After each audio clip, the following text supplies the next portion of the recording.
ভারতের সঙ্গে নতজানু পররাষ্ট্রনীতি থেকে অন্তর্বর্তী সরকার সরে এসেছে বলে মন্তব্য করেছেন স্থানীয় সরকার, পল্লী উন্নয়ন ও সমবায় উপদেষ্টা আসিফ মাহমুদ সজীব ভুঁইয়া।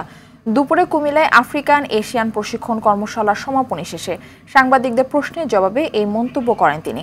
এ সময় তিনি আরও বলেন, জাতীয় স্বার্থ কম্প্রোমাইজ করে আমরা কোনো পররাষ্ট্র সম্পর্ককে বিশ্বাস করি না। অন্তর্বর্তীকালীন এই সরকার ভারতের সঙ্গে নতজানু পররাষ্ট্রনীতি থেকে সরে এসেছে জাতীয় স্বার্থকে সামনে রেখে। পরবর্তী সম্পর্কগুলো চলমান থাকবে বলে জানান তিনি। 2 সপ্তাহ মেয়াদী আফ্রিকান এশিয়ান এই প্রশিক্ষণ কর্মশালায় বাংলাদেশ সহ 12টি দেশের 20 জন ঊর্ধ্বতন কর্মকর্তা অংশ নেন।